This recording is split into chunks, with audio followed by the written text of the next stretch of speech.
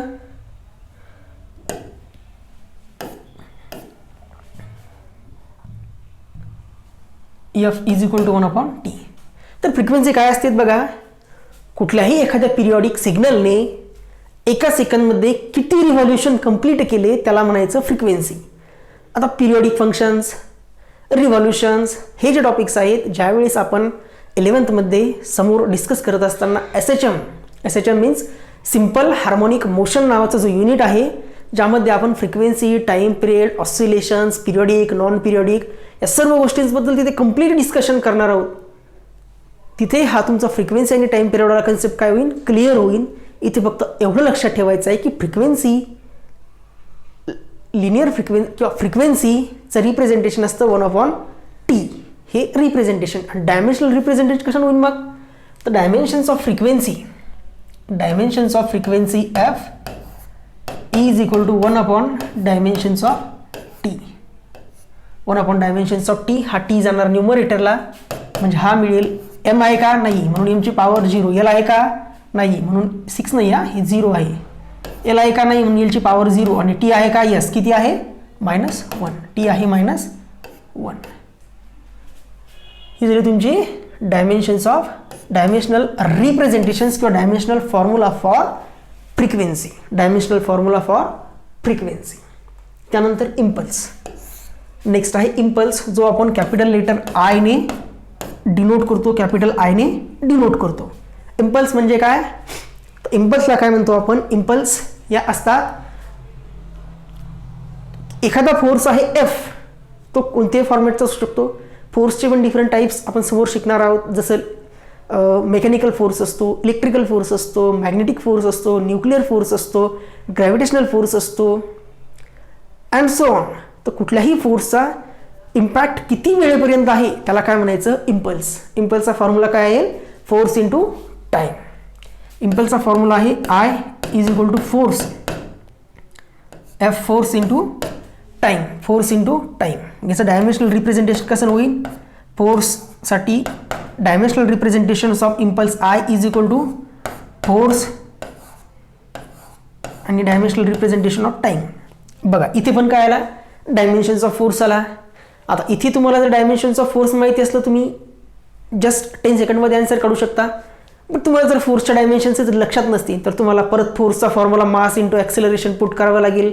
मासच्या dimensions put करा, ॲक्सेलरेशनच्या put करा, नंतर सॉल्व करा. जर तुम्हाला फोर्सचा डायमेन्शन्स पाठ असतील m1 l1 t-2, तर तुम्ही काय करू शकता? लगेच पुटअप करून आन्सर कॅल्क्युलेट करू शकता. काय करायचं आहे? फोर्सच्या डायमेन्शन्स काय आहेत? काय आहेत? जोरात सांगा. m1 l1 t-2. आणि ह्या टाईमसाठी तर टी आहेच, या टाईमसाठी टी आहेत. मल्टिप्लिकेशन्स करून घ्यायचं आहे दोन्ही ब्रॅकेटचं. काय मिळणार? m1 इकडे आहे का? m नाही, म्हणून m1 राहणार, m1 राहणार. l1 इकडे आहे का? l नाही, म्हणून l1च राहणार. t -2 इकडे किती आहे? +1. -2 + 1 -2 + 1 काय मिळेल तुम्हाला? -1. म्हणजे टीची पॉवर काय मिळेल? -1. टीची पॉवर मिळेल -1. हे आहे तुमच्या डायमेन्शनल रिप्रेझेंटेशन्स इम्पल्सचं. डायमेन्शनल रिप्रेझेंटेशन्स इम्पल्सचं. बघा तुम्ही जर याला व्यवस्थित पद्धतीने जर का पाहिलं, व्यवस्थित पद्धतीने म्हणजे नेमकं कशा? डायमेन्शनल फॉर्म्युला जर का व्यवस्थित ऑब्झर्व केला तर तुम्हाला बघा असं दिसेल. कसं? असं दिसेल की हा जो डायमेन्शनल रिप्रेझेंटेशन्स फॉर्म्युला आहे इम्पल्सचा, हा तुम्हाला सेम फॉर्म्युला दिसत आहे. कशासाठी? हा फॉर्म्युला तुम्ही अगोदर आपण जे डिस्कशन केलं यामध्ये कुठेतरी हा फॉर्म्युला बघितला आहे. कुठे बघितला आहे? रिकॉल करून बघा, ट्राय करा. कुठे बघितला आहे फॉर्म्युला? तर हा डायमेन्शनल रिप्रेझेंटेशन फॉर्म्युला आहे लिनियर मोमेंटमचा. Linear momentum P. Linear momentum पीचा हा काय आहे? डायमेन्शनल फॉर्म्युला आहे पीचा. म्हणजेच तुम्ही याला अशा पद्धतीनेही लक्षात ठेवू शकता की impulse I and linear momentum P have same dimensional representations. Same dimensional representations. बघा तुमच्या नीट किंवा JEE मध्ये असे क्वेश्चन सुद्धा असतात. खाली 4 ऑप्शन्स दिलेले असतात की which of the following 2 quantities have same dimensional formula. आणि तिथे जर का तुम्हाला असं ऑप्शन दिसेल की काय? इम्पल्स आय आणि लिनियर मोमेंटम पी, तर तुम्ही हे ऑप्शन काय करू शकता? तिथं इझिली पिकआउट करू शकता. किंवा जेव्हा तुम्हाला इम्पल्सच्या डायमेन्शन्स कॅल्क्युलेट करण्याचा फॉर्म्युला आणि लिनियर मोमेंटमच्या डायमेन्शन कॅल्क्युलेट करण्याचा फॉर्म्युला जर माहिती असेल तर ठीक आहे. त्यानंतर नेक्स्ट वर्क. नेक्स्ट काय आहे? वर्क. नेक्स्ट काय आहे?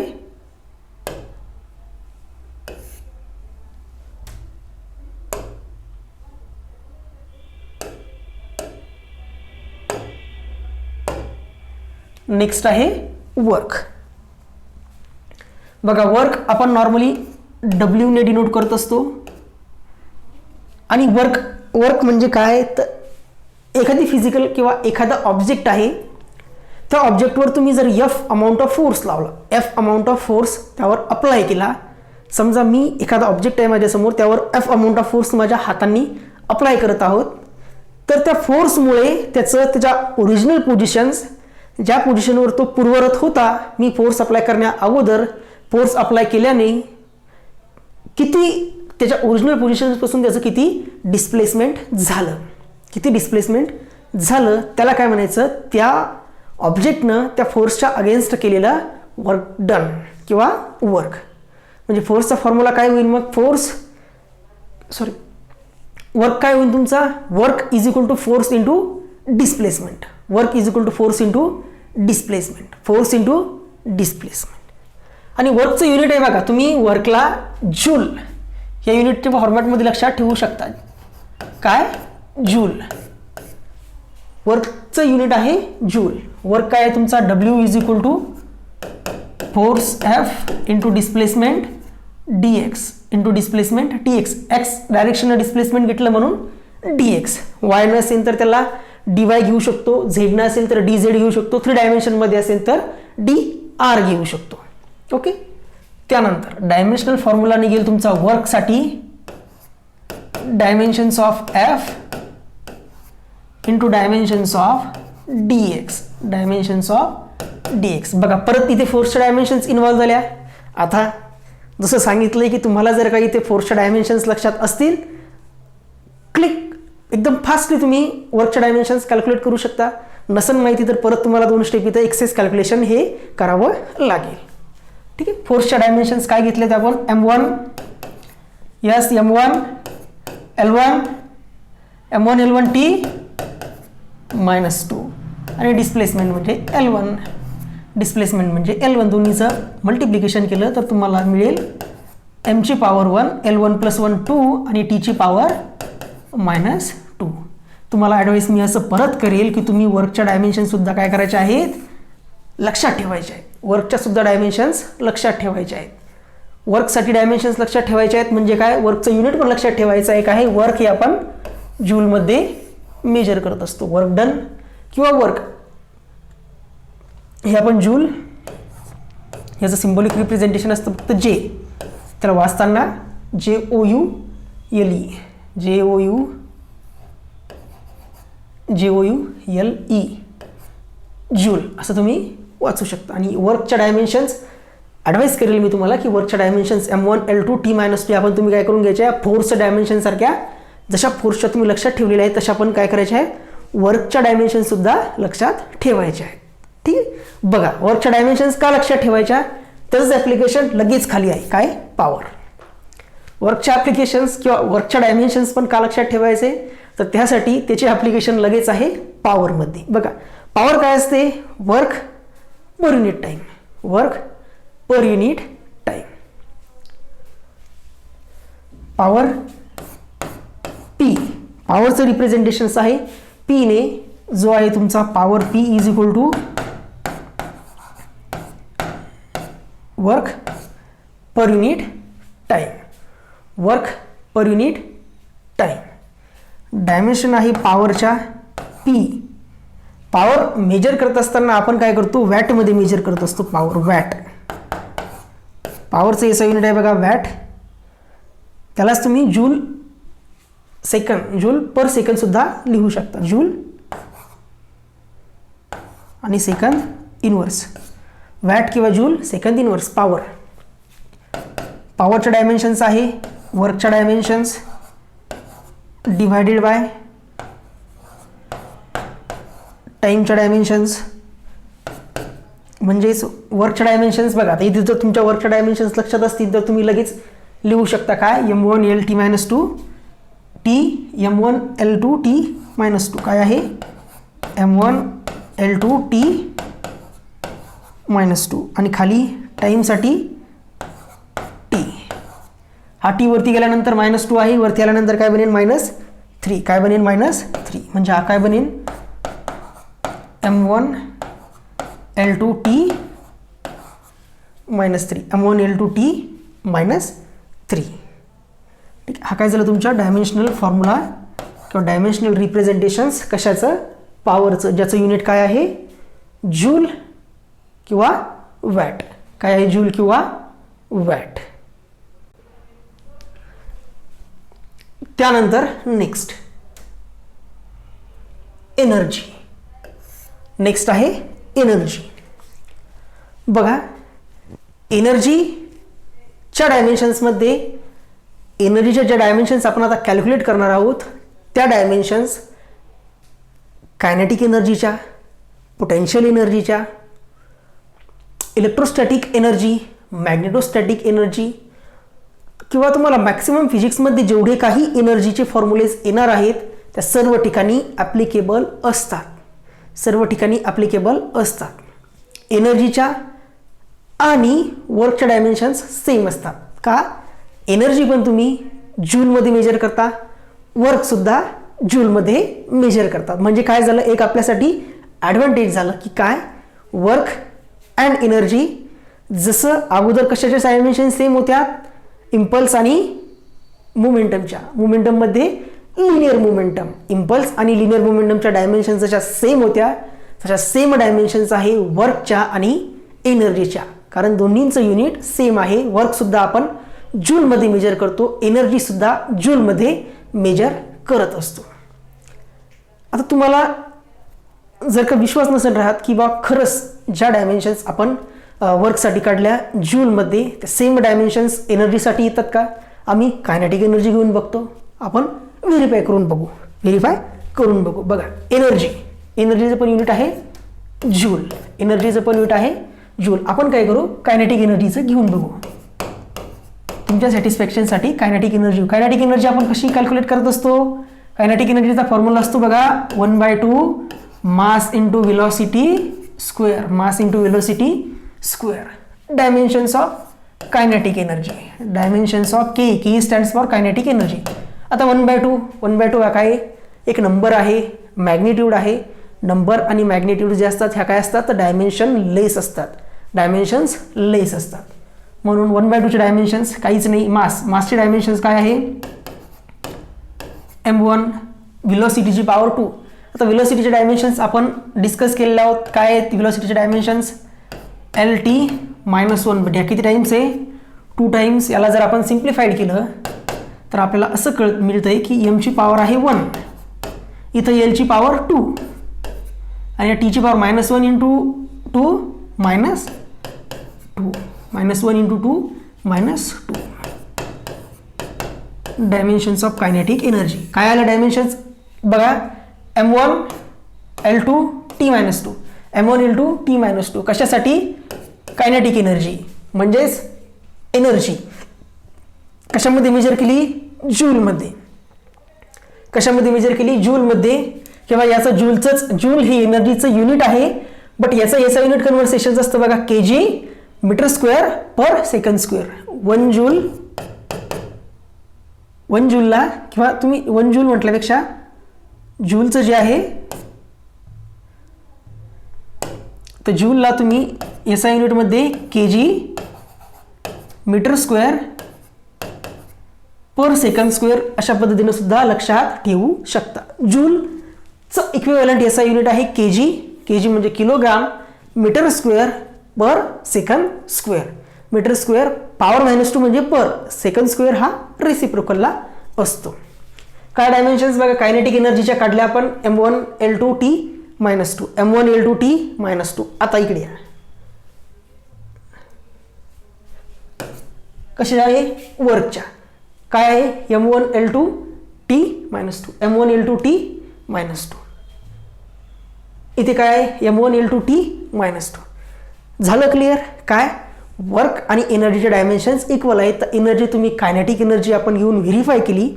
पोटेन्शियल एनर्जीचे जर तुम्हाला एक्झाममध्ये क्वेश्चन विचारतील की खाली 4 ऑप्शन दिलेले असतील, which of the following is representations, which of the following is dimensional representations of potential energy of any elastic spring.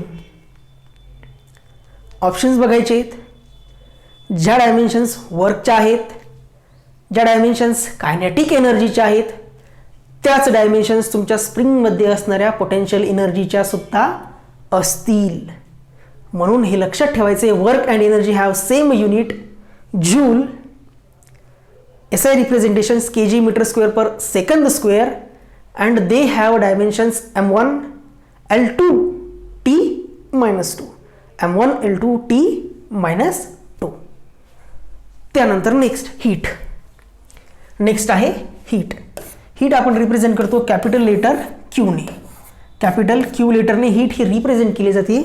आणि बघा हीट जो आहे तो हीट हा सुद्धा जसं एनर्जीचं युनिट जूल आहे, एनर्जीमध्ये कायनेटिक एनर्जी इन्व्हॉल्व होते, तशीच हीट हा सुद्धा एक एनर्जीचाच फॉर्म आहे, जो की कुठल्या फॉर्ममध्ये असतो, तो थर्मोडायनामिक व्हेरिएबल्समध्ये इन्व्हॉल्व होणारा एनर्जीचा इक्विव्हॅलंट फॉर्म आहे. एनर्जी आणि वर्क जसे इक्विव्हॅलंट आहेत, सिमिलरली हीट सुद्धा तुमची एनर्जीशीच इक्विव्हॅलंट आहे. तो एनर्जीचा एक प्रकारचा फॉर्म आहे.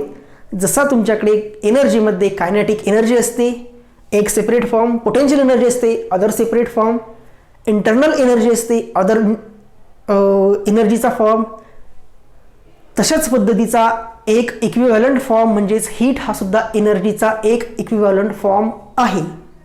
म्हणजे हीटसाठी ज्या डायमेन्शन्स आहेत त्या डायमेन्शन्स तुमच्या ज्या एनर्जीच्या डायमेन्शन्स आहेत त्याच डायमेन्शन्स असणार कोणाच्या, हीटच्या. कुठल्या डायमेन्शन्स असणार, त्या हीटच्या. हीट पण कशामध्ये मेजर करणार आपण, जूलमध्ये. कशामध्ये मेजर करणार, हीट पण जूलमध्ये. मग हीट क्यू साठी डायमेन्शन्स काय निघतील, हाच फॉर्म्युला m1 L2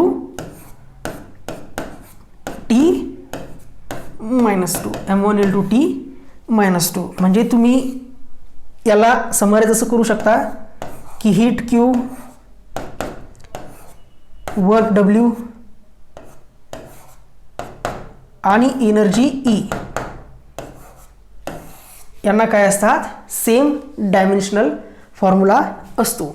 तिन्हीचा मिनिंग वेगवेगळा आहे. वर्क आणि एनर्जी इक्विव्हॅलंट असतात. हे आपल्याला द ग्रेट आइन्स्टाईननी एनर्जी मास इक्विव्हॅलंट रिलेशन्स जे आहे E = mc² खूप सांगितलेलं आहे. आपण मॉडर्न फिजिक्समध्ये ते डिस्कस करूच, बट असं असू शकत नाही की फिजिक्सवाला विद्यार्थी आहे ज्याला E = mc² हे रिलेशन माहिती नाही. ठीक, हे प्रत्येकांना माहिती असतंच.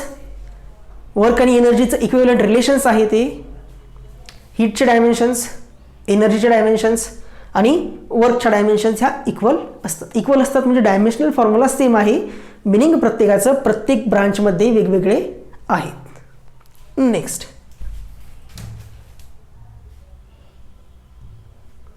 बघा, सम इम्पॉर्टंट फिजिकल क्वांटिटीज. बाकी काही इम्पॉर्टंट फिजिकल क्वांटिटीज आहेत त्यांच्या डायमेन्शन्स आपण काय करू, कॅल्क्युलेट करू. इम्पॉर्टंट म्हणजे नेमक्या कोणत्या, आता इम्पॉर्टंट म्हणजे कोणत्या बघा. आपण आतापर्यंत 10-12 ज्या क्वांटिटीज कॅल्क्युलेट केल्या त्या तर बेसिक्स होत्या. बेसिक्स फक्त 10-12च आहेत का, नाही, असंख्य बेसिक्स आहेत. असंख्य म्हणजे तुम्ही कॅल्क्युलेट जर केले 1 by 1 जर कॅल्क्युलेट करत गेले तर बेसिकमध्येच तुम्हाला 50-60 रिलेशन्स मिळतील. जेवढे आपण घेतले सिमिलर वेनं तुम्हाला जर मी आता कुठल्याही एखाद्या फिजिकल क्वांटिटीचा फॉर्म्युला दिला, तुम्ही काय करायचं, जे आपण डिस्कस केलं, जेवढं शिकलो, सेम कन्सेप्ट यूज करून जोही तुम्हाला फॉर्म्युला दिलेला असेल तर कुठल्याही फॉर्म्युल्याचे तुम्ही डायमेन्शन्स कॅल्क्युलेट करू शकता.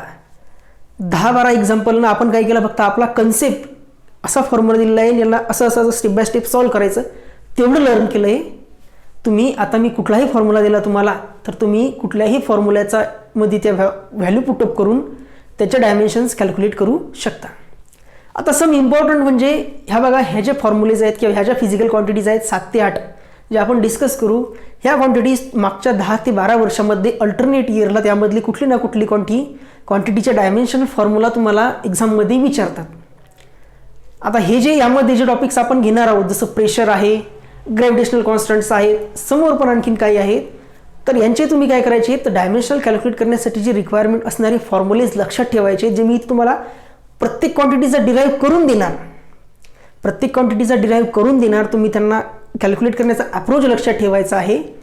प्रेशरच्या फॉर्म्युला, ग्रॅव्हिटेशनल कॉन्स्टंट कॅल्क्युलेट करताना कुठल्या फॉर्म्युल्यानुसार तुम्ही इझिली कॅल्क्युलेट करू शकता. पाठ करायचे आहेत का, या नाही, फॉर्म्युले लक्षात ठेवायचे. फॉर्म्युल्यामध्ये जे काही टर्म्स इन्व्हॉल्व झालेले असतील त्या टर्म्सची मिनिंग काय आहे ते लक्षात ठेवायचे आहे. टर्म आणि त्यांची मिनिंग माहिती असली तर तुम्ही त्यामध्ये डायमेन्शनची व्हॅल्यूज पुटअप करून किंवा प्रत्येक क्वांटिटीचे डायमेन्शनल फॉर्म्युलेज पुटअप करून कुठल्याही फिजिकल क्वांटिटीचे डायमेन्शन्स कॅल्क्युलेट करू शकता. काय घेऊ आपण? प्रेशर. कशाच्या काढू अगोदर? प्रेशरच्या. प्रेशर पण कशाने डिनोट करतो आपण? कॅपिटल लेटर पी ने. कॅपिटल लेटर पी ने आपण प्रेशर डिनोट करतो. प्रेशरचं एसआय युनिट आहे बघा. एसआय युनिट म्हटल्यापेक्षा प्रेशर नॉर्मली हा पास्कल्समध्ये मेजर केला जातो. कशामध्ये? पास्कल्स, ज्याला पीए म्हणतात. Pascal's, PA. प्रेशर म्हणजे काय असतो? प्रेशर असतो फोर्स पर युनिट एरिया. एखादा ऑब्जेक्ट आहे, ह्या ऑब्जेक्टचा हा एवढा एरिया आहे, ऑब्जेक्टचा एवढा एरिया आहे, त्याच्यावर तुम्ही काय केला? अपोर डायरेक्शननं F amount of force apply केला. एखादा ऑब्जेक्ट आहे तुमच्याकडे घरी, एखादा प्लास्टिक वगैरेचा किंवा एनी ऑब्जेक्टचा खोका आहे किंवा एनी ऑब्जेक्ट आहे, त्यावर तुम्ही तुमच्या हाताने जो अपोर डायरेक्शननं फोर्स अप्लाय करतायत, तर तो फोर्स तुम्ही किती युनिट एरियावर अप्लाय करतायत तेवढं प्रेशर तो सरफेस काय करत असतो? त्यावर डेव्हलप करत असतो. त्याला काय म्हणायचं? प्रेशर. मेजर कशामध्ये करायचं? पास्कल्समध्ये. कशामध्ये? पास्कल्समध्ये. फॉर्म्युला काय होईल फोर्सचा? फॉर्म्युला काय होईल प्रेशरचा? Force per unit area. Force per unit area. Formula काय आहे प्रेशरचा? Pressure is equal to force per unit area. Force per unit area. तर डायमेन्शनल रिप्रेझेंटेशन्स पॉवरचं, सॉरी डायमेन्शनल रिप्रेझेंटेशन प्रेशरचं, dimensional representations of force, dimensional representations of area. Force dimensional formula आपल्या सर्वांना माहिती आहे, कितीतरी वेळा आपण यूज केला आहे, कॅल्क्युलेट सुद्धा केला आहे, तुम्हाला पाठ करायचं सुद्धा सांगितलेलं आहे. काय आहे? m1 l1t - 2. m1 l1t - 2 काय आहे? m1 l1t - 2. एरियाचा तर एल स्क्वेअर. एरियाचा आहे एल स्क्वेअर. एरियाचा आहे एल स्क्वेअर. हा एल स्क्वेअर वरती पाठवायचा, वरती पॉवर 1 आहे, हा वरती गेल्यानंतर -2 बनेल. 1 - 2, 1 - 2 काय मिळेल? 1 - 2 - 1 काय मिळेल? -1. म्हणजे याचे डायमेन्शन्स काय निघतील? m1 l - 1 t - 2. कशाच्या? प्रेशरच्या. कशाचा डायमेन्शनल फॉर्म्युला आहे हा? प्रेशरचा. m1 l - 1 t - 2. m1 l1 l - 1 t - 2. म्हणजेच क्वेश्चन तुम्हाला जर विचारला की what is the dimensions of length in pressure, your answer should be the dimension of length in pressure is -1. Dimension of mass in pressure is +1. Dimension of time in pressure is -2. त्यानंतर gravitational constant. Gravitational constant जो आपण denote करतो capital letter जी ने. Capital letter जी ने. आता gravitational constant हा gravitation नावाच्या चॅप्टरमध्ये gravitational कॉन्स्टंटबद्दल आपण खूप सारे डिस्कशन्स तिथे करणार आहोत. इथे काय करायचं आहे, जर का तुम्हाला एक्झाममध्ये क्वेश्चन आला की डायमेन्शन ग्रॅव्हिटेशनल कॉन्स्टंटच्या खालीपैकी कुठले आहेत, तर तुम्हाला फक्त त्याचा अप्रोच क्लिअर असला पाहिजे की कुठला फॉर्म्युला आपण ग्रॅव्हिटेशनल कॉन्स्टंट कॅल्क्युलेट करण्यासाठी यूज करायचा, जेणेकरून आपण आन्सरकडे किंवा रिझल्टकडे फास्टली अप्रोच करू शकू. तर बघा, ग्रॅव्हिटेशनल कॉन्स्टंट कॅल्क्युलेट करण्यासाठी ग्रॅव्हिटेशनल फोर्सचा जो फॉर्म्युला आहे काय? Gravitational force F is equal to G m1 m2 upon r square. m1 m2 upon r square. इथे G आहे हा युनिव्हर्सल ग्रॅव्हिटेशनल कॉन्स्टंट. m1 आहे एका ऑब्जेक्टचं मास, m2 आहे दुसऱ्या ऑब्जेक्टचं मास, r आहे त्या दोन ऑब्जेक्टमधलं सेपरेशन, आणि F रिप्रेझेंट करतो Fg gravitational force G m1 m2 upon r square. या वेळेला रिअरेंज केलं, फक्त आपल्याला यामध्ये Gचं कॅल्क्युलेशन करायचं आहे, म्हणून G is equal to Fg r square upon m1 m2, which is implies that gravitational constant G is equal to F small suffix g means gravitational force Fg r square upon m1 m2. अब त्याचं gravitational कॉन्स्टंटचा dimensional representations G. Right hand साईडला आहे gravitational force. Gravitational force म्हणजेच काय? एक फोर्सच आहे. Gravitational force म्हणजे फोर्सच आहे आणि फोर्सच्या डायमेन्शन्स आपल्याला माहितीच आहे, आपण वरती डिस्कसच केलं. नंतर आहे आर स्क्वेअर. आर म्हणजे काय आहे? डिस्टन्स, डिस्टन्सचा square. Dimensions of R square. त्यानंतर m1 मासच्या डायमेन्शन आणि m2 मासच्या डायमेन्शन्स. यामध्ये प्रत्येकाच्या डायमेन्शन्स पुटअप करायच्या. एफच्या डायमेन्शन्स काय आहेत? m1 l1t -2. डिस्टन्स स्क्वेअर म्हणजे L स्क्वेअर. खाली माससाठी m, दुसऱ्या माससाठी पण m. याला सिम्प्लिफाय करायचं. याला काय करायचं आहे? सिम्प्लिफाय. बघा हा एक m या m सोबत कॅन्सल होतो न्यूमरेटर डिनॉमिनेटरचा. हा m वरती जातो. हा m वरती गेल्यानंतर काय बनेल? m ची पॉवर -1. हा m वरती गेल्यानंतर काय बनेल? m ची पॉवर -1. L1 plus 2. L आहे 1 प्लस 2 म्हणजे L3. m-1 L3 t-2. m-1 L3 t-2. Plus minus cancel out कसा झाला, कसा काय झाला, यामध्ये कन्फ्युजन असेल, काहीच काम नाही. स्टेप बाय स्टेप ऑब्झर्व करायचं आहे. न्यूमरेटरला 1 आहे, डिनॉमिनेटरला 1 आहे, एकमेकांसोबत कॅन्सल झाला त्यांना आपण कॅन्सल करू शकतो. न्यूमरेटर डिनॉमिनेटरमध्ये असणाऱ्या सिमिलर क्वांटिटीज आपण कॅन्सल करू शकतो. याला सिम्प्लिफाय करायचं आहे. बघा सिम्प्लिफाय केल्यानंतर कसं दिसतं आपल्याला? आहे m तर कॅन्सल झाला, हा m वरती जाईन, बनेल m-1. m-1 L इथं 1 आहे, L2 आहे, L3 आणि t -2. m-1 L3 t-2 हा काय तुमचा डायमेन्शनल फॉर्म्युला आहे युनिव्हर्सल ग्रॅव्हिटेशनल कॉन्स्टंट g चा. युनिव्हर्सल ग्रॅव्हिटेशनल कॉन्स्टंट g चा डायमेन्शनल फॉर्म्युला. याला व्यवस्थित बघायचं आहे. हा एवढा आहे.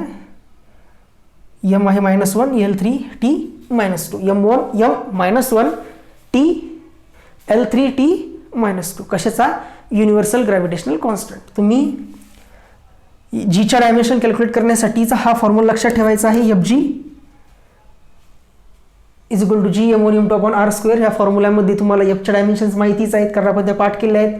m फंडामेंटल क्वांटिटी आहे, मास, दुसरा मास सुद्धा फंडामेंटल आहे आणि डिस्टन्स सुद्धा फंडामेंटल आहे. यामध्ये तुम्ही व्हॅल्यू पुटअप करून याला पाठ न करताही तुम्ही विदिन 10 to 15 सेकंड कॅल्क्युलेट करू शकता. प्रेशर, पास्कल, डायमेन्शन, ग्रॅव्हिटेशनल कॉन्स्टंटचा डायमेन्शन्स, ग्रॅव्हिटेशनल कॉन्स्टंटच्या डायमेन्शन्स. त्यानंतर बघा एसी युनिट पण तुम्ही कसं लक्षात ठेवू शकता? जीचं या फोर्सचं युनिट काय आहे? Newton. Distance metre square per kg square. Newton metre square per kg square. याचा तुम्ही याचा युनिट पण लक्षात ठेवू शकता. जीचं काय आहे? न्यूटन.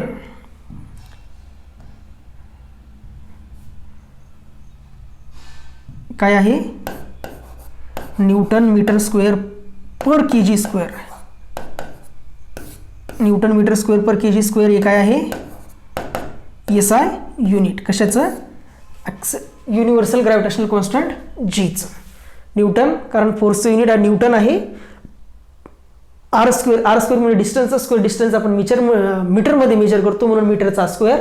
आणि खाली दोन मास आहेत, एका माससाठी kg, दुसऱ्या माससाठी kg. kg into kg square. न्यूमरेटरला शिफ्ट झाला kg ची पॉवर -2. kg ची पॉवर -2. ओके. त्यानंतर next Boltzmann constant. Boltzmann constant नाव बघून घाबरून जाण्याचं अजिबात कारण नाही. बोल्ट्झमन कॉन्स्टंट हा आपण काय करणार आहोत? समोर डिस्कसच करणार आहोत. इथे फक्त त्याच्या डायमेन्शन्स कॅल्क्युलेट करण्यासाठी कुठला फॉर्म्युला यूज करायचा आहे त्याबद्दल आपण काय करणार आहोत? डिस्कशन करणार आहोत. बघा बोल्ट्झमन कॉन्स्टंट हा सुद्धा नेचरमध्ये असणारा किंवा आपल्या फिजिक्समध्ये इन्व्हॉल्व झालेला एक स्पेसिफिक आणि इम्पॉर्टंट कॉन्स्टंट आहे. बोल्ट्झमन कॉन्स्टंट जो आपण के बीटा कुठलं लेटर? कॅपिटल के बीटा याने असं यांनी काय करत असतं? त्याचं डायमेन्शन म्हणजे रिप्रेझेंटेशनचं आहे बोल्ट्झमन कॉन्स्टंटचं. आता बोल्ट्झमन कॉन्स्टंट कुठे इन्व्हॉल्व होतो? तर असे ऑब्जेक्ट्स की जे ऑब्जेक्ट्स काय करतात? तर एनर्जी गेन करतात with the help of variation in temperature. काही ऑब्जेक्ट असतात ज्यांच्यामध्ये एनर्जी क्रिएट होते, एनर्जी गेन करतात, एनर्जी प्रोड्यूस करतात किंवा लॉस करतात due to change in temperature. त्या ठिकाणी तुमचा बोल्ट्झमन कॉन्स्टंट हा इन्व्हॉल्व झालेला असतो. बोल्ट्झमन कॉन्स्टंट कॅल्क्युलेट करण्यासाठी रिलेशन लक्षात ठेवायचं. बघा एनर्जी E इज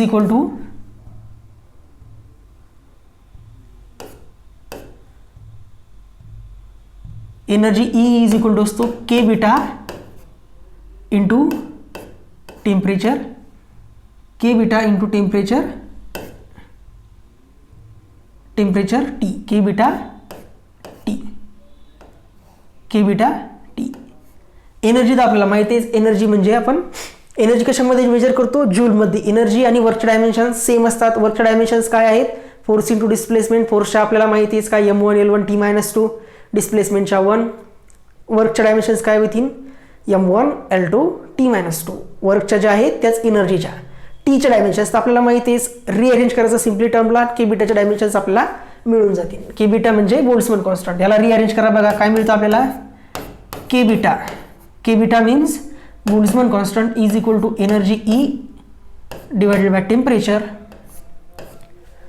डायमेन्शनली रिप्रेझेंट केलं याला. Dimensions of K beta, dimensions of Boltzmann constant is equal to dimensions of energy, dimensions of energy upon dimensions of time. म्हणून मी तुम्हाला काय सांगितलं होतं की तुम्ही एनर्जीच्या जशा फोर्सच्या डायमेन्शन्स आपण लक्षात ठेवलेल्या आहेत, फोर्सच्या डायमेन्शन्स लक्षात ठेवलेल्या आहेत, सिमिलर वेनं एनर्जीच्या पण डायमेन्शन्स लक्षात ठेवा.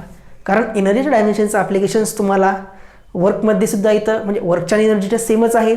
पॉवर कॅल्क्युलेट करत असताना एनर्जीच्या डायमेन्शन्स यूज होतात. कायनेटिक एनर्जी विचारली तरी यूज होतात. आणि इथे हा के बीटा विचारला, प्लँक्स कॉन्स्टंट विचारला तर तिथे पण काय होतात, तर तुम्हाला एनर्जीच्या डायमेन्शन्स यूज होतात. म्हणून जशा तुम्ही वर्कच्या डायमेन्शन्स, एनर्जी आपल्या फोर्सच्या डायमेन्शन्स लक्षात ठेवल्या तशा एनर्जीच्या पण डायमेन्शन्स लक्षात ठेवायच्या आहेत. काय असतात एनर्जीचे dimensions? M1 L2 T-2. M1 L2 T-2. Time, time आहे काय? टी. टेम्परेचर, टेम्परेचर कशाने डिनोट करतो आपण? थिटाने. टेम्परेचर डिनोट करतो थिटाने. Dimensional representations of K beta काय होतील? थिटाची पॉवर वरती -1 बनेल. M1 L2 T-2 आणि थिटाची पॉवर -1. हा झाला तुमचा डायमेन्शनल रिप्रेझेंटेशन्स फॉर्म्युला बोल्ट्झमन कॉन्स्टंट के बीटा. तुम्हाला यामध्ये काय करायचं आहे? फक्त हा फॉर्म्युला लक्षात ठेवायचा आहे. फॉर्म्युला तुम्हाला लक्षात राहिला तर तुम्ही बोल्ट्झमन कॉन्स्टंट के बीटाच्या डायमेन्शन्स याला रिअरेंज करून एनर्जीच्या तुम्हाला लक्षातच राहतील. टी, इथे टी हा टेम्परेचर आहे बघा. हा टी जो आहे ना हा टाइम नाही आहे, हा काय आहे? टेम्परेचर आहे. काय आहे? टेम्परेचर. काही जण कन्फ्यूज होतात की टी म्हणजे टाइम का? नाही, टी काय आहे? टेम्परेचर आहे. आणि त्याचं डायमेन्शनली आपण त्याला थिटाने किंवा कॅपिटल केने डिनोट करतो. कॅपिटल थिटा म्हणजे थिटाने किंवा कॅपिटल के या लेटरने डिनोट करतो. आपण प्रिफर करायचं आहे नॉर्मली थिटा. एक्झाममध्ये जर के असेल तर कन्फ्यूज होण्याचं काहीच काम नाही. के म्हणजे पण काय असते डायमेन्शनमध्ये? के म्हणजे डायमेन्शनमध्ये के म्हणजे बोल्ट्झमन कॉन्स्टंट नाही. डायमेन्शनमध्ये के म्हणजे थिटाच्या त्या किंवा टेम्परेचरच्या त्या डायमेन्शन्स आहेत. थिटा टेम्परेचरच्या डायमेन्शन्स आहेत. थिटाने डिनोट करा किंवा केने, काही हरकत नाही त्यामध्ये. सिमिलर आहे प्लँक्स कॉन्स्टंट. बघा प्लँक्स कॉन्स्टंट आपण डिनोट करतो small letter H, small alphabet H. ABCDचा तुमचा स्मॉल अल्फाबेट एच. आता हा प्लँक कॉन्स्टंट कुठे इन्व्हॉल्व होतो? तर प्लँक कॉन्स्टंट हा इन्व्हॉल्व होतो बघा एनर्जी, जी एनर्जी लाईटपासून तुमच्याकडे येत असते त्या एनर्जीचं एक्सप्लेनेशन देण्यासाठी आईन्स्टाईननेच एक फोटॉन नावाचा कन्सेप्ट इंट्रोड्यूस केला होता एनर्जी क्वांटायझेशनचा. तो आपण मॉडर्न फिजिक्समध्ये photo electric effect, quantum effect जेव्हा डिस्कस करू त्यावेळेस त्यांना पूर्ण डिटेलमध्ये घेऊ. फक्त इथं प्लँक कॉन्स्टंटच्या डायमेन्शन्स कॅल्क्युलेट करण्यासाठी तुम्हाला एनर्जीचा फॉर्म्युला लक्षात ठेवायचा बघा. Energy E is equal to H Planck constant into nu. Nu म्हणजे काय? तर तुमची फ्रिक्वेन्सी आहे. न्यू पण काय आहे? फ्रिक्वेन्सी आहे. फ्रिक्वेन्सी डायमेन्शन्स आपण कॅल्क्युलेट केल्या. फ्रिक्वेन्सी काय असतो? Time inverse. फ्रिक्वेन्सी काय असतो? Time inverse. का? कारण F is equal to 1/T आणि न्यू असतो 2πf. न्यू असतो 2πf. प्लँक कॉन्स्टंट काय आहे? प्लँक कॉन्स्टंट कसा काढणार? Energy E is equal to H nu. न्यूला आपण 2π, न्यूला आपण 2πf ने डिनोट करत असतो. सॉरी, न्यूला याच्याला आपण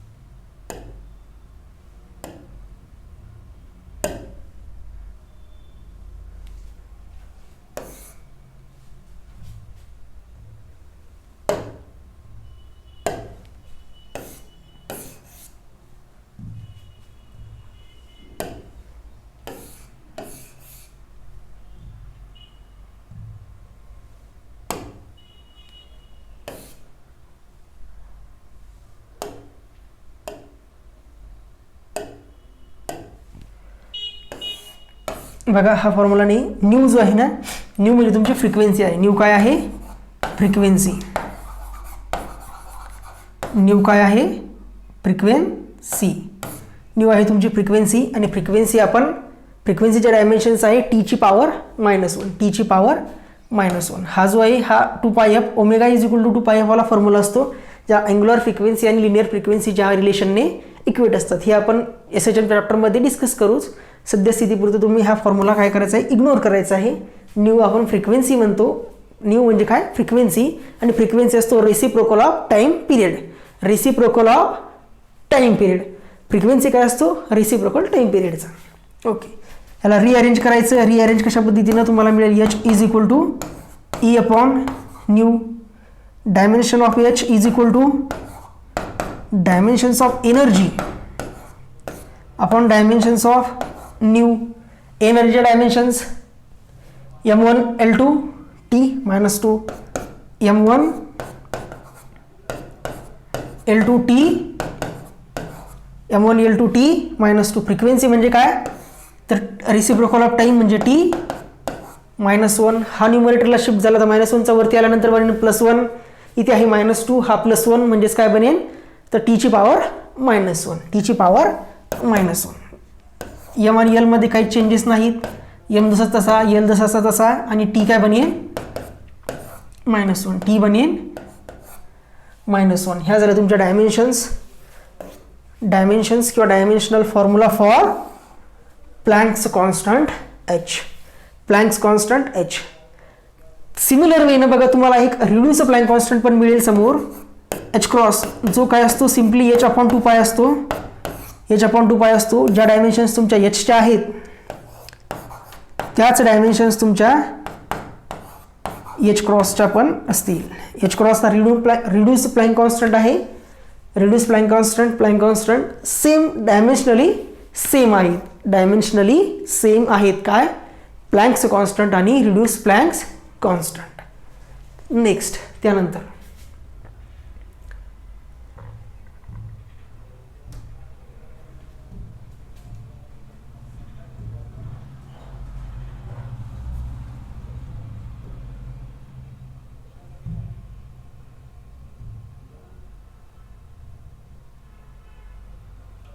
आहे इलेक्ट्रिक चार्ज. इलेक्ट्रिक चार्ज बघा, आतापर्यंत आपण डायमेन्शन्स ज्या क्वांटिटी कॅल्क्युलेट केल्या त्यामध्ये कुठेही करंट चार्ज नावाचा कन्सेप्ट इन्व्हॉल्व झालेला नव्हता. बट आपल्याला माहिती आहे काय? चार्ज आणि करंट यामधलं रिलेशन्स आपल्याला माहिती आहे. तुम्ही 8th or 9th or 10th स्टँडर्डमध्ये electricity नावाचा जो चॅप्टर असतो फिजिक्स सेक्शनमध्ये, त्यामध्ये तुम्ही हे शिकलेला असाल, हे लर्न केलेलं असाल की करंट हा काय असतो? चार्ज पर युनिट टाइम म्हणजे असतो करंट. करंट जो आपण आय ने डिनोट करतो तो असतो करंट असतो charge per unit time. Charge per unit time. आणि आपल्याला त्याच इलेक्ट्रिक चार्जच्या डायमेन्शन्स काढायचे आहेत. बघा, करंट चार्ज तुम्ही स्मॉल क्यू ने डिनोट करता. स्मॉल क्यू लिटरने चार्ज डिनोट केला जातो. करंट असतो बघा I is equal to charge upon time.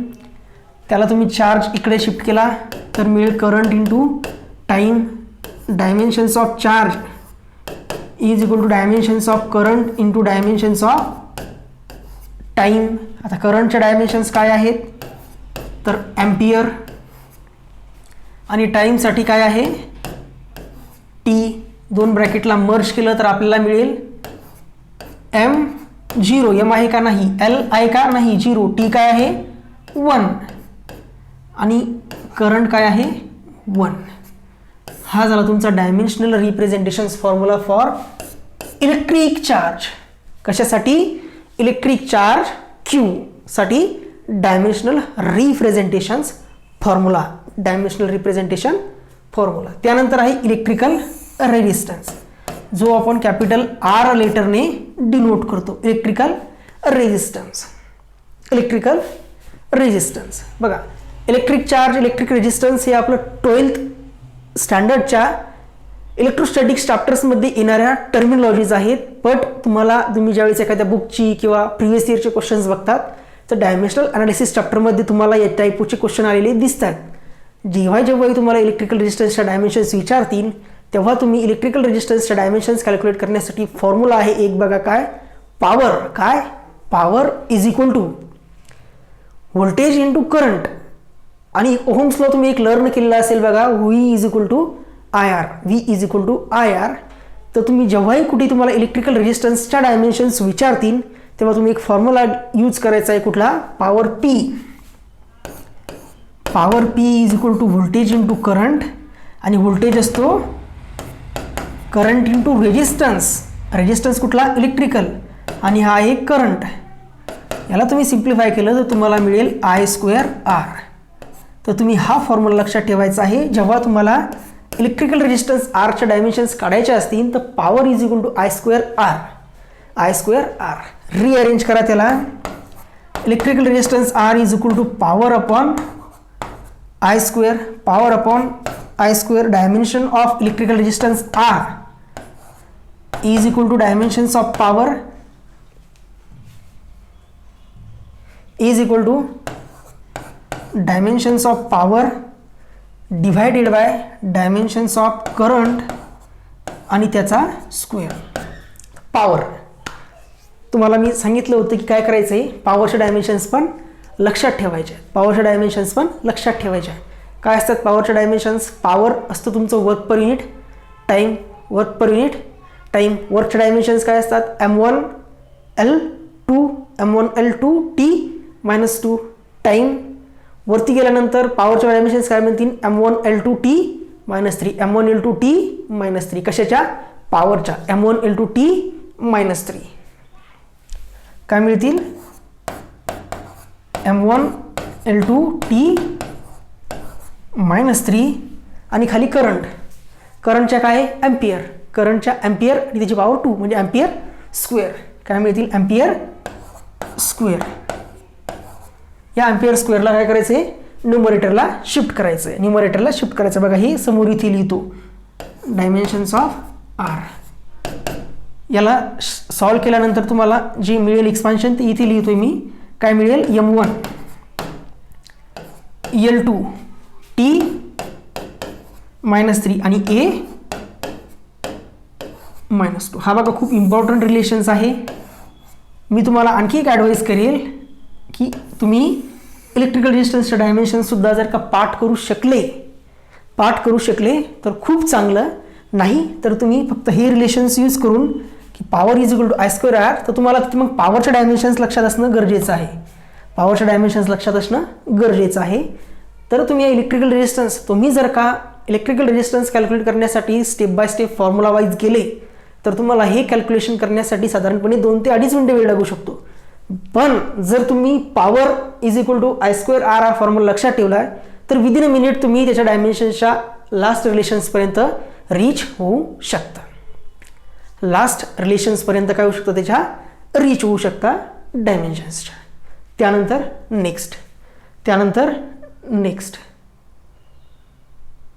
Next आहे बघा कपॅसिटन्स. नेक्स्ट आहे कपॅसिटन्स, जो आपण कॅपिटल सी ने डिनोट करतो. कपॅसिटन्स कॅपिटल सी ने काय करतो? डिनोट करतो. कॅपिटल सी ने कपॅसिटन्स डिनोट करतो. आता कपॅसिटन्स कॅल्क्युलेट करण्यासाठी किंवा कपॅसिटन्सच्या डायमेन्शन्स कॅल्क्युलेट करण्यासाठी बघा कपॅसिटरमध्ये स्टोअर्ड असणारी इलेक्ट्रिक कपॅसिटरमध्ये स्टोअर्ड असणारी एनर्जीचा फॉर्म्युला असतो energy density U is equal to 1/2 CV². 1/2 CV², ज्यामध्ये C असतो कपॅसिटन्स, V असतो voltage applies across the plates of capacitor आणि 1/2 ही डायमेन्शन लेस क्वांटिटी. U असते कपॅसिटरमध्ये स्टोअर्ड एनर्जी. तर तुम्ही कपॅसिटन्सच्या डायमेन्शन्स या फॉर्म्युल्यामधून सुद्धा कॅल्क्युलेट करू शकता.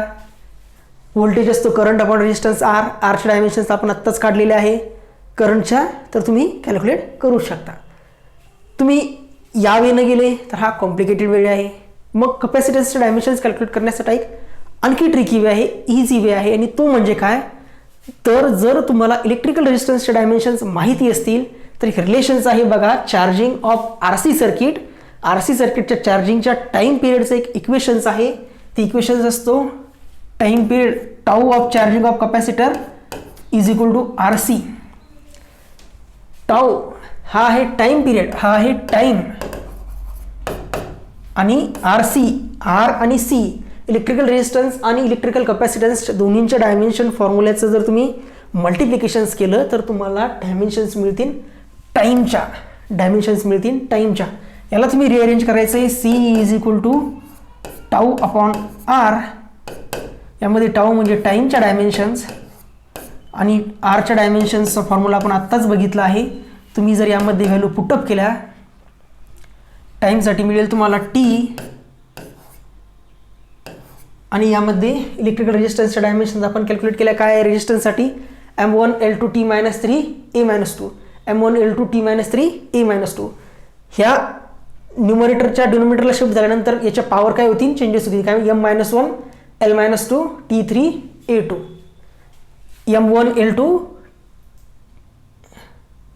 काय आहे, M1 L2 डिनोमिनेटरला आहे M1 L2, म्हणजे वरती आल्यानंतर M-1 बनेन, L-2 बनेन, T A ची पॉवर 2 बनेन, T आहे 3, T आहे 3. याला तुम्ही परत मर्ज केलं तर हा काय मिळेल, M-1 L-2 T3 प्लस 1 4 आणि A2. ह्या मिळतील तुम्हाला डायमेन्शन्स ऑफ कपॅसिटन्स. कशावरनं, तर सिम्पली हा फॉर्म्युला काय, time period of charging of capacitor in RC circuit, tau is equal to RC. Tau is equal to RC म्हणजे आरच्या डायमेन्शन्स आणि सीच्या डायमेन्शनचा जर तुम्ही प्रोडक्ट केला तर तुम्हाला डायमेन्शन्स मिळतात टाईम टीच्या, डायमेन्शन्स मिळतात टाईम टीच्या. हा फॉर्म्युला आहे, याला तुम्ही सिम्पली रिअरेंज करायचे आणि सीच्या डायमेन्शन्स तुम्ही याच्यावरून इझिली कॅल्क्युलेट करू शकता. त्यानंतर आहे इंडक्टन्स, जो आपण इंडक्टन्स कॅपिटल L लेटरने डिनोट करतो. कशाने डिनोट करतो, इंडक्टन्स कॅपिटल L ने, इंडक्टन्स डिनोट करते कॅपिटल L ने. आता इंडक्टन्सचा पण बघा, इंडक्टन्सच्या पण जर का तुम्हाला डायमेन्शन्स कॅल्क्युलेट करायच्या असतील तर तुम्हाला इंडक्टरमध्ये स्टोअर्ड असणाऱ्या इलेक्ट्रिकल एनर्जीचा एक्सप्रेशन असतं 1/2. इलेक्ट्रिकल एनर्जी असते stored in inductor is U is equal to 1/2, V is equal to 1/2 CV square. CV square असतं हे I स्क्वेअर R असतो. U is equal to 1/2 I square L square I असतो. Sorry I square नाही, काय असतो हा formula असतो 1/2 L square R, ज्यामध्ये L असतो हा इंडक्टन्स आणि I असतो त्या सर्किटमधून फ्लो होणारा AC करंट. ही एनर्जी डेन्सिटी आहे, हा इंडक्टन्स आहे आणि हा करंट आहे. तर तुम्ही या फॉर्म्युल्याचा यूज करून सुद्धा इंडक्टरचे डायमेन्शन्स कॅल्क्युलेट करू शकता. एनर्जी डेन्सिटी किंवा एनर्जी ऑफ इंडक्टरमध्ये स्टोअर्ड असणारी एनर्जीच्या डायमेन्शन्स आणि आपण काढलेल्या एनर्जीच्या डायमेन्शन्स सेम असतात. तर तुम्ही या फॉर्म्युल्यानुसार काढू शकता. किंवा अदर दुसरा फॉर्म्युला कुठला आहे बघा, तर या RLC सर्किटमध्ये इंडक्टर आणि रेजिस्टर आणि कपॅसिटर असणाऱ्या सर्किटमध्ये ज्यावेळेस तुम्हाला इंडक्टरच्या अक्रॉस स्टोअर्ड असणारी एनर्जी कॅल्क्युलेट करायची असेल, RLC सर्किटला तुम्ही सॉल्व्ह केलं तर तुम्हाला storing of magnetic field and reducing of magnetic field around इंडक्टन्ससाठी एक टाइम पिरियडचा फॉर्म्युला मिळतो. जसा RC नेटवर्कमध्ये तुम्हाला tau is equal to RC मिळाला होता, तर सिमिलर फॉर्म्युला तुम्हाला इंडक्टर आणि रेजिस्टरमध्ये मिळतो. तो असतो tau, time period tau is equal to R upon inductor L, R upon inductor L. याला जर तुम्ही रिअरेंज केलं तर तुम्हाला मिळेल inductor L is equal to R upon tau, R upon tau. Inductor L च्या डायमेन्शन्स मिळतील dimensions of resistor divided by dimensions of time. रेजिस्टन्सच्या डायमेन्शन्स काय आहेत त्याच्यासाठी म्हटलं तुम्हाला रेजिस्टन्सच्या पण तुम्ही पाठ करा. काय M1 L2 T -3 A -2 आणि खाली आहे टाईम, खाली आहे टाईम. टाईमवरती गेल्यानंतर बनेल मायनस, टाईमवरती गेल्यानंतर बनेल मायनस, म्हणजे इंडक्टर एलच्या डायमेन्शन्स तुम्हाला काय मिळतील? Inductor L is equal to M1 L2 T वरती आल्यानंतर -4 T -4 आणि A -2 या आहेत तुमच्या काय तर डायमेन्शनल फॉर्म्युला किंवा dimensional representations of inductance. Dimensional representations of inductance कुठला फॉर्म्युला आहे? हा मोस्ट सिम्पलेस्ट फॉर्म्युला आहे. Tau is equal to R/L आणि tau is equal to RC हा तुमचा. आणि आर साठी पण फॉर्म्युला घेतला तर आपण power P is equal to I² R. हे 3 फॉर्म्युले तुमचे मोस्ट डिफिकल्ट असणारे जे काही क्वेश्चन्स आहे इंडक्टरच्या डायमेन्शन, कपॅसिटन्सच्या डायमेन्शन्स आणि रेजिस्टन्सच्या डायमेन्शन्स हे काय करतात एकदम इझी बनवून टाकतात, एकदम इझी बनवून टाकतात. त्यामुळे काय करायचं आहे तुम्ही रेजिस्टन्सच्या डायमेन्शन जर लक्षात राहतील तर खूपच चांगलं, नाहीतर power is equal to I² R relation ठेवायचं आहे लक्षात. पॉवरच्या डायमेन्शन्स लक्षात ठेवायचे आहेत, नसतील राहत पॉवरच्या तर पॉवर तुमचा काय असतो? वर्क पर युनिट टाईम असतो. वर्क हा असतो फोर्स इंटू डिस्प्लेसमेंट. फोर्सच्या डायमेन्शन जर लक्षात असल्या तरी तुम्हाला हे थोडं सिम्पल होऊ शकतं. त्यानंतर नेक्स्ट आहे permittivity of free space. Permittivity of free space हे डिनोट केलं जातं बघा ε0. ε0 हे एक रिप्रेझेंट करण्याचं त्याचं लेटर आहे ε0 जे आहे परमिटिव्हिटी ऑफ फ्री स्पेस. आणि हे परमिटिव्हिटी ऑफ फ्री स्पेस इलेक्ट्रिसिटीमध्ये इन्व्हॉल्व झालेले असते की ज्यामध्ये चार्जेस जे आहेत ते चार्जेस फ्री स्पेसमध्ये जर 2 चार्ज प्रेझेंट असतील ते 2 चार्ज एकमेकांवर जो electrostatic force of attractions or repulsion exert करत असतील तर त्यावेळेस त्या चार्जेसमधून इलेक्ट्रिक इंटेन्सिटी किंवा इलेक्ट्रिकल लाईन्स ऑफ फोर्सेस एका चार्जमधून दुसऱ्या चार्जमध्ये फ्लो होण्याकरिता एका चार्जमधून दुसऱ्या चार्जकडे ते जर इलेक्ट्रिकल चार्जेस पासआउट करत असतील, फ्लो होत असतील तर अशा वेळेस इलेक्ट्रिक फील्डला जी परमिशन देण्याचं काम करतं इलेक्ट्रिक लाईन्स ऑफ फोर्सेसला स्पेसमधून मॅटरमधून पास होण्याचं, तर तशा ठिकाणी हे तुमचे परमिटिव्हिटी ऑफ फ्री स्पेस हे इन्व्हॉल्व होते. ही आपण 12th स्टँडर्डमध्ये तर खूप डिटेलमध्येच घेणार आहोत त्यांना इलेक्ट्रोस्टॅटिक्समध्ये. बट इथे फक्त एवढं लक्षात ठेवायचं आहे की परमिटिव्हिटी ऑफ फ्री स्पेसच्या ज्या डायमेन्शन्स आहेत ह्या डायमेन्शन्स कॅल्क्युलेट करण्यासाठी आपण इलेक्ट्रोस्टॅटिक्सवाला फॉर्म्युला यूज करतो. तर आपण काय करू, राहिलेले जे काही रिलेशन्स आहेत जसं permittivity of free space, permeability of free space, रेडबर्ग्स constant, stress, strain, coefficient of viscosity वगैरे हे सर्व जे पॅरामीटर्स आहेत हे पॅरामीटर्स आपण काय करू नेक्स्ट लेक्चर नंबर 3 मध्ये डिस्कस करू. आणि आजचा हा झालेल्या पोर्शन्समध्ये जर का तुम्हाला काही अडचणी आलेल्या असतील, काही क्वेश्चन समजला नसेल, कुठला पार्ट नसेल लक्षात राहिला की आपण कसं डिराईव्ह केलं, तर तुम्ही फ्रीली डाऊट सेक्शन्समध्ये तुमचे डाऊट्स विचारू शकतात एनी टाईम एनीवेअर आपल्या एज्युमोर ॲप्लिकेशन्समध्ये. ठीक आहे, तर अभ्यास करत राहा, झालेला पोर्शन कंटिन्युअसली रिवाइज करत राहा. लवकरच भेटूया नेक्स्ट लेक्चरमध्ये. थँक्यू.